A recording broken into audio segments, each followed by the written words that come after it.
WJCL News, working for you. We are on the air at 11 with breaking news. Metro officers investigating another shooting.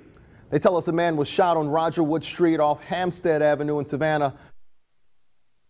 Looking live at the scene, officers tell us the shooting victim was rushed to the hospital. Detectives following up on leads as we speak. Right now, Hampstead Road is shut down. Officers say they expect to be out there the next few hours. We'll, of course, bring you any information as it becomes available. You can also look for updates online at WJCL.com. Now to our other top story tonight, newly released 911 tapes after a drowning July 4th. Good evening, I'm Kevin Holmes. Jennifer has the night off. We've been digging up details for weeks, hoping to get our hands on those 911 tapes. Today, we have them. The audio reveals panic, concern, and chaos as 4-year-old King Frazier drowned in a Godley Park neighborhood swimming pool. It's a WJCL investigation that has spanned for more than 3 weeks. We put in an open records request for the 911 tapes. As we reported, the first ambulance didn't get there for 16 minutes after the first 911 call was made. Now you can hear them for yourself. WJCL's Rob Macko working for you tonight with this exclusive story. We've already told you how the Godley Park neighborhood is in the city of Savannah, but it has a Pooler mailing address. It caused confusion for some of the 911 callers. Emergency crews responded to 2 wrong locations. Godley Park pool, we have a drowning victim. What is it? What is the address? Godley Park pool in Pooler, Georgia. The kids can't breathe. We're doing CPR on them right now. 6 911 calls were made starting at 1:59 on the afternoon of July 4th. Many callers said they were in Pooler, but the Godley Park neighborhood is actually in the city of Savannah. 2 callers specifically mentioned the Highlands. Another said Pooler, but gave her correct address. Hey, we are at Godley Park pool in Highlands, and we have a kid that fell in the pool and he is unconscious. What's the address? Godley Park pool, Highlands Boulevard. Godley Park pool, there's a kid that just is drowned in the pool. They're doing CPR on him right now. Godley Park and Pooler. Okay, do you know the address there? I'll just give you my address, but we're at the pool. We have an emergency. There's a little boy that just drowned at the pool in Godley Park, at the Godley Park pool. In Godley Park down the Highlands. He's not breathing right now, and they're doing CPR. Okay, and yeah, we've got somebody else is calling it in. And so Okay. you're at the park, you're at the swimming pool at Godley Station. Give me 1 second. Hold 1 second now. Yeah. In 3 cases, dispatchers took the information and pulled up an address of 1000 Town Center Boulevard, which is in Pooler, about 5 miles away from the pool. Hello, sir? Okay, you're at 100 or 1000 Town Center Boulevard, correct? That's where it's at. What's the address? Off of that. It's in Godley Park. I don't know. Yeah. Okay, where are you all? Are you all Godley at, Park subdivision in Pooler, Georgia. is that 1000 Town Center Boulevard? Yeah. I'm in Godley Park pool in Pooler, Georgia, and there's a little boy that can't breathe. He was just pulled out of the pool. Okay, this is 1000 Town Center Boulevard. Yes, ma'am. Okay, do you know if he's breathing now? He's not breathing. Okay, is someone there doing CPR? They're doing CPR right now. Okay, all right, we got someone coming. Thank you, ma'am. All right, thank you. Thank you, bye-bye. First responders went to the wrong place twice because of the confusion. Pooler fire crews were originally dispatched to the Town Center Boulevard area. One 911 call even went to Effingham County. While all of this was going on, people at the pool were doing CPR on 4-year-old King Frazier, who didn't make it. Neighbors also sent people to the Godley Park entrance and inside the neighborhood to direct emergency crews to the pool once they got there. A dispatcher called back one of the callers 7 minutes after the first 911 call was made. She said EMS couldn't find the pool and asked for better directions. Our EMS cannot find where this child is. Can you give me a better address? Okay, I can tell you that my personal address, which is within this neighborhood, is Pooler, Georgia. The woman goes on to tell the dispatcher how to get there off of Benton Boulevard. Denton Street will end. It will dead end, and you will turn left onto Highlands Boulevard. It is not the first exit to your right. That is some condos. It is the second subdivision on your right-hand side. As you just heard on the tapes, there was a lot of confusion that afternoon, confusion that added minutes to the response time. The first Metro police officer arrived at 2:10 p.m. and the first ambulance showed up at 2:15, 16 minutes after the first 911 call was made. Rob Macco, WJCL News, working for you. It's my friend's husband. His daughter was hit and he is hit. Okay, so are you with the person that's injured right now? Yes, there right now. He's still breathing. But his son. Okay. Is he not breathing at all? Very tough to listen to. New details on a plane crash that killed a Fort Stewart soldier and his daughter. It happened during a family beach outing Sunday in Venice, Florida. A plane made an emergency landing at the edge of the water.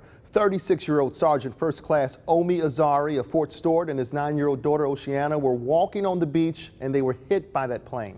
Now the pilot is speaking out about this deadly accident. Carl Kokomore's statement said he knew an emergency landing was imminent. He began looking for a safe place to land as the plane went down. Kokomore said he avoided another crowd of people when he flew over Dog Beach and steered back over the water for a minute before veering back over the land and putting the plane down on the beach in an area he thought was empty. Kokomore's pastor read his statement.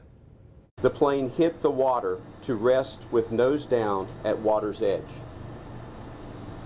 It was only after I landed and we exited the plane that I realized that there were people on the beach.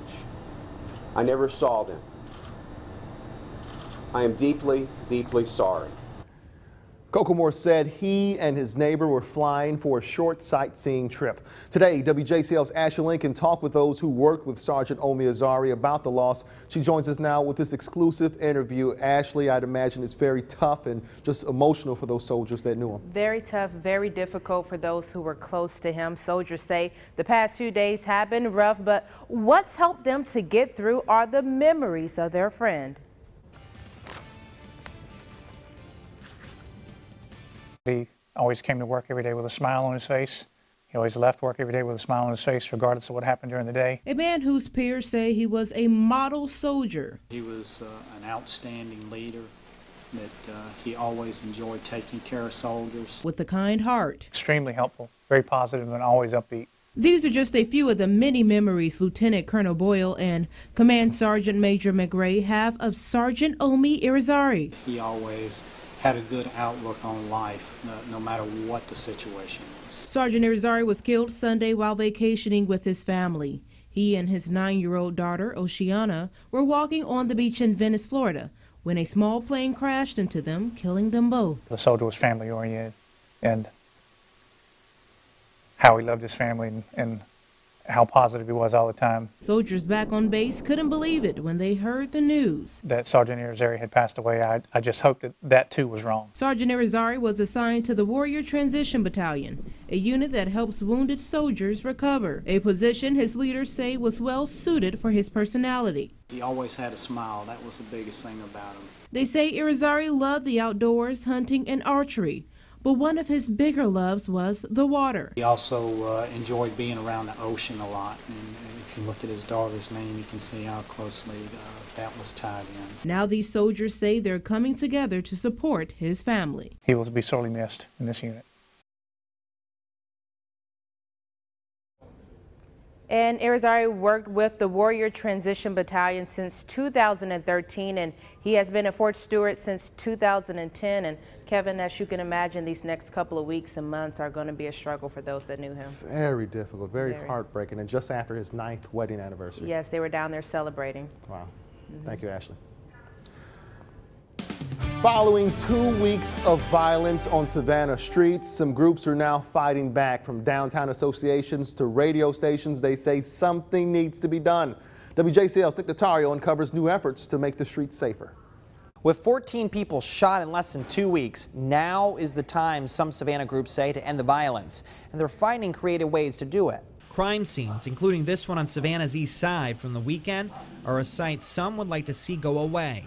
But Savannah Downtown Business Association President Rule Joyner says this problem did not pop up overnight. We've earned this, but it's time to take it back and it's time to fix it. After a 2-week period in which more than a dozen were shot, Joyner says work's underway to ramp up efforts to get programs in place. They are Project Ceasefire and ShotSpotter. Ceasefire would get agencies working together with at-risk areas. ShotSpotter would put up devices that can precisely locate where gunfire occurs. Another Savannah group is fighting back as well. The Downtown Neighborhood Association asked its members Wednesday to take part in next month's National Night Out by simply doing this, something it hopes will deter crime in the area. It's not just associations. That's right. This is the hottest golf station. Get ready. This online radio station is using its platform to reach Savannah's youth. I don't care if you're in the city office. You know, we got to come together. We have to do something. We all have to live here. Next month, the Force Radio is holding a concert with a Stop the Violence campaign, a message the group hopes it will get across to young people. If there's an option, then a young person can make that choice. But if in their community they don't have an option, then they're going to choose to do the wrong thing. And the wrong thing is something community leaders say the city can no longer afford. I think we're up for the task. I think that Savannah's better than this, and I think Savannah can beat it. Police still looking for help to solve these violent crimes. So far, there's been only one arrest in connection with the 14 shootings. If you have any information, you can call police 912-234-2020. Again, it's 234-2020. Reporting in the studio, Nick Notario, WJCL News, working for you. Switching gears now, Savannah Hilton Head International Airport officials, they aren't surprised to see the facility ranked as one of the most expensive in the country, but they say prices are moving in the right direction. Last night we told you how SAV was ranked 6th most expensive by the U.S. Department of Transportation.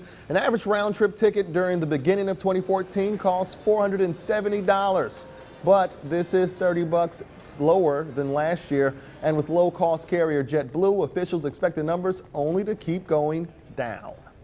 We do feel like the competition has really helped. I check fares all the time. I just did some for Visit Savannah, and we see that they're lower. The Transportation Department says the average round-trip ticket for all U.S. airports, $380. In case you're wondering, the most expensive airport is in Cincinnati. We all hate the long lines at TSA at the airport. Well, now is your chance to do something about it. The TSA is offering a total of $15,000 to those who come up with the best ways to shorten those lines. The agency wants ideas for better layouts of lines, taking into consideration changing flight schedules, peak hours, and TSA staffing. The top idea will receive $5,000, and the runners-up will receive $2,500. Still to come on WJCL News, we have more on why tourism numbers, that is, at Fort Pulaski are going down.